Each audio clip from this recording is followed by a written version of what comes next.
Let's chat.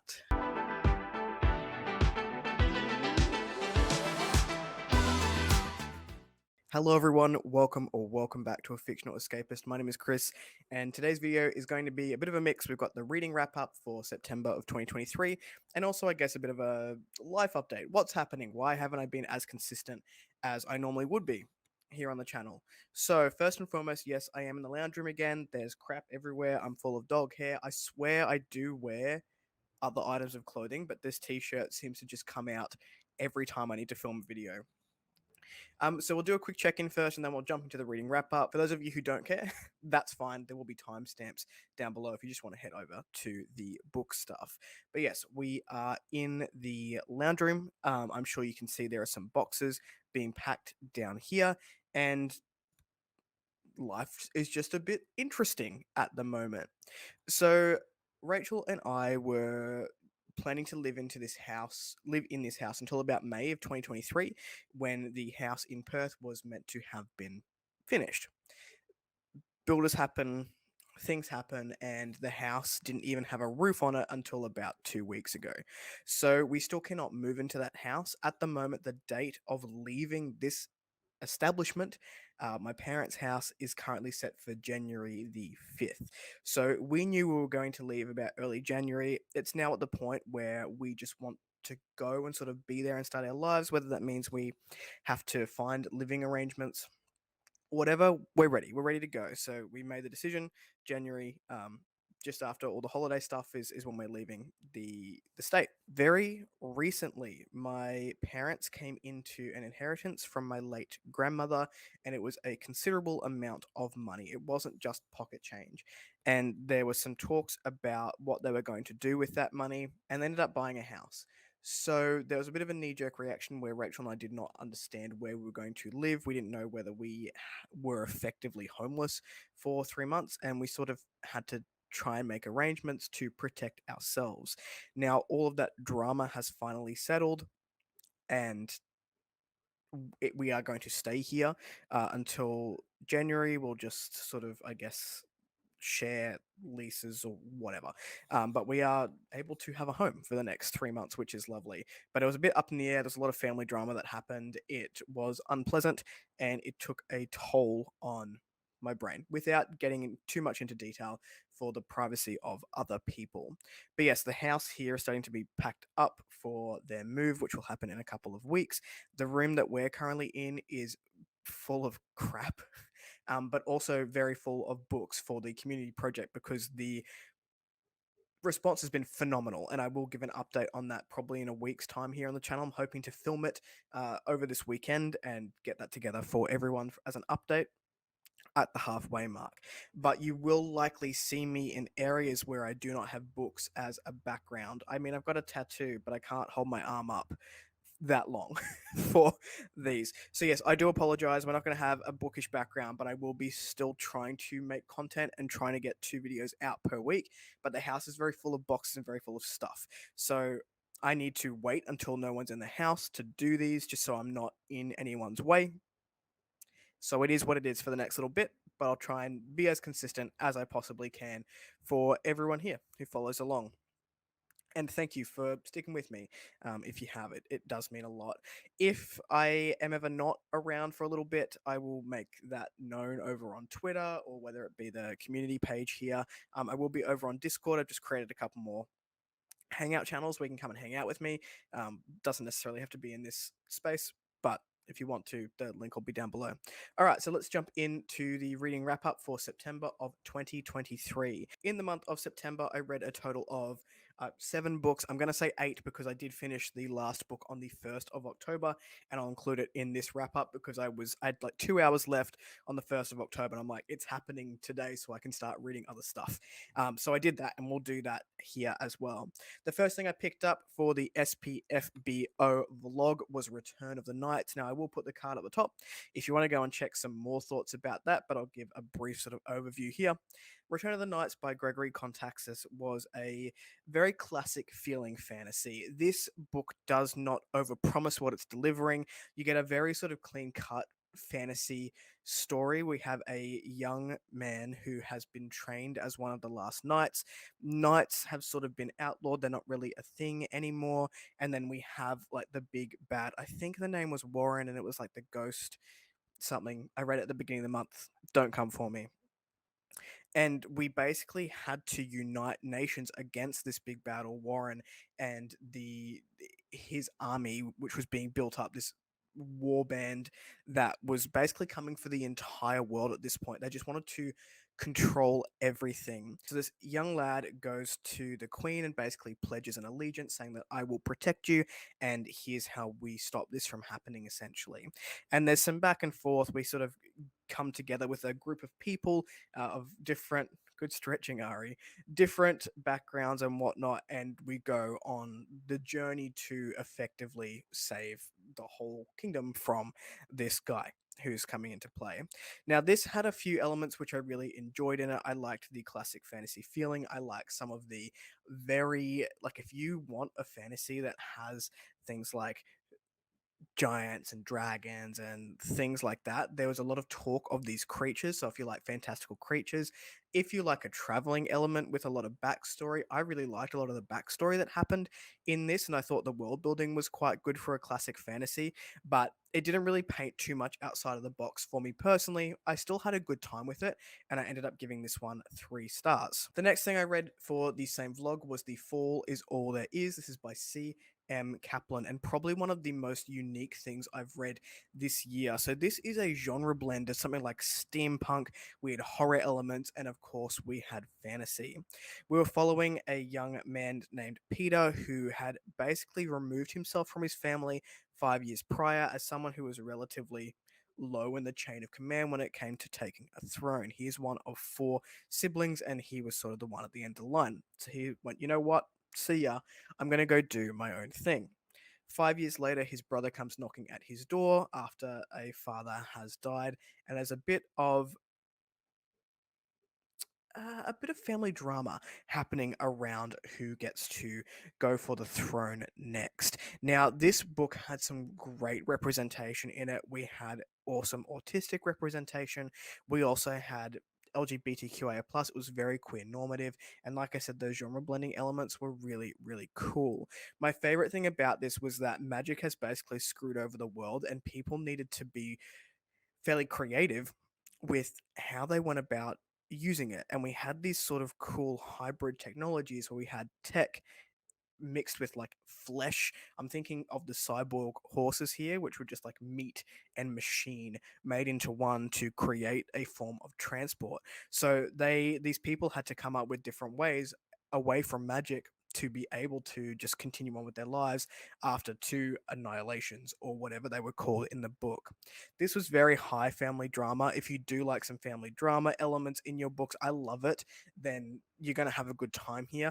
Again, one of the most unique things that I've read, and I'm pretty sure a Spiffbo semi-finalist at this point. Had a very good time. The next thing I picked up was Legacy of the Vermillion Blade by J. Tallsquall, and this may be one of my favorite proses, is that a word?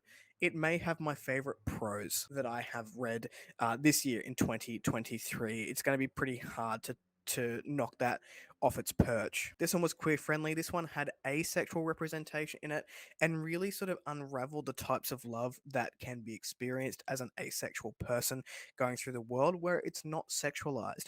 I had a really good time with this. It opened my eyes. It was beautiful, and I took a lot away from it, certainly more than I was expecting.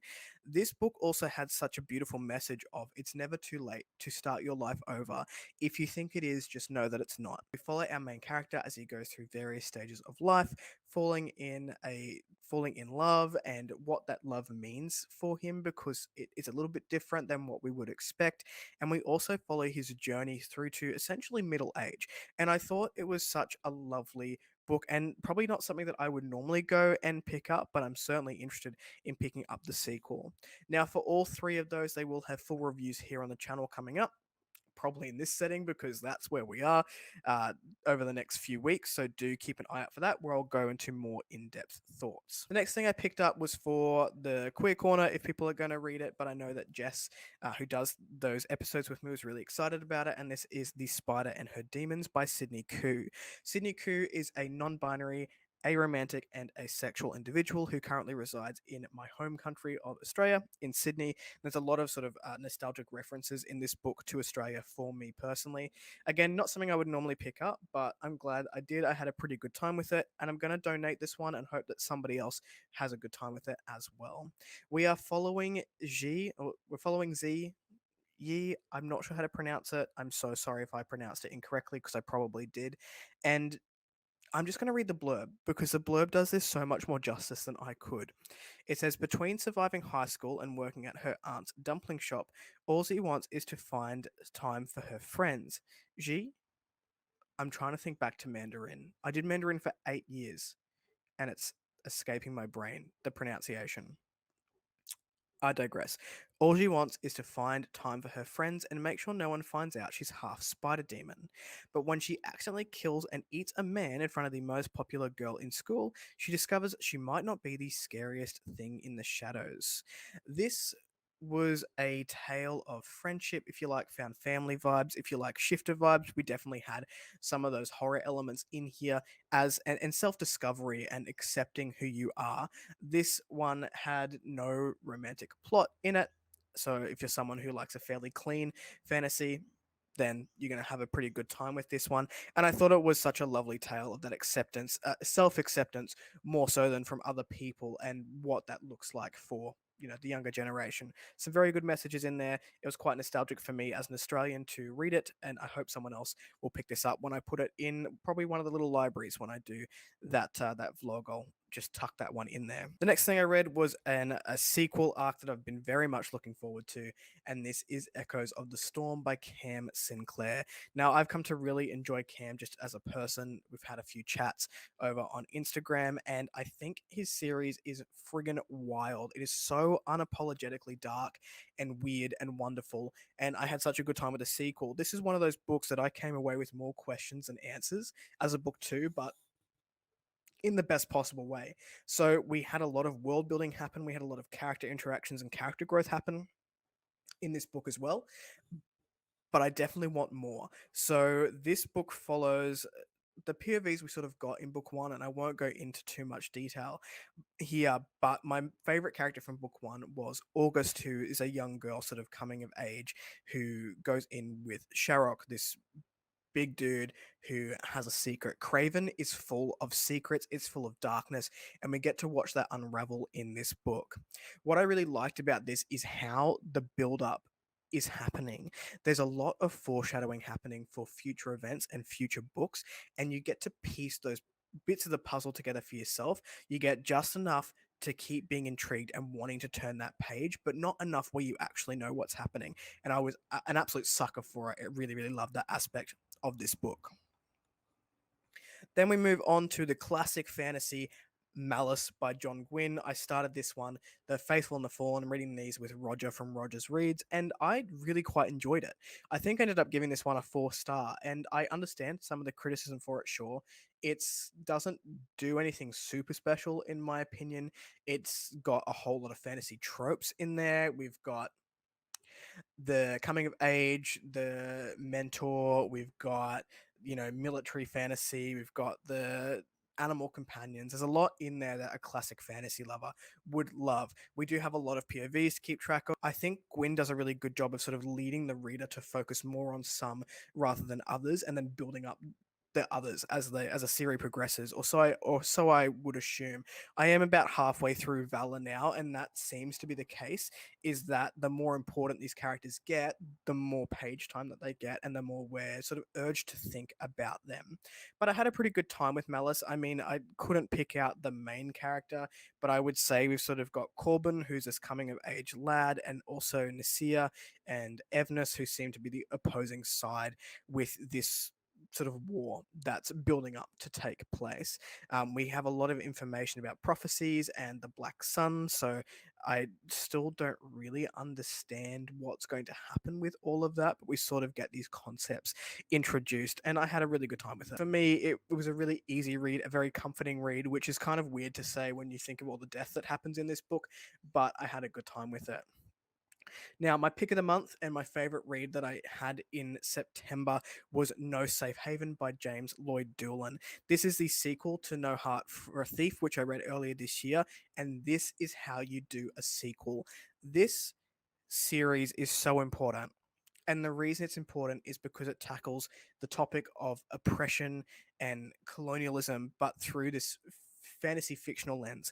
And it just lends this voice to people who have been oppressed in such a respectful way, but again, through that fantasy fiction lens where you can sort of, if you don't want to think about that sort of thing, you can leave it aside and enjoy the story. But it does really lend itself to that conversation and making the reader think. So this one sort of picks up a few days after the end of the first book. And again, we have a sequel, so I won't go too much into it. I will do a review for this one as well as Echoes of the Storm, probably together because they're both sequels, where it will spoil a little bit of the first books.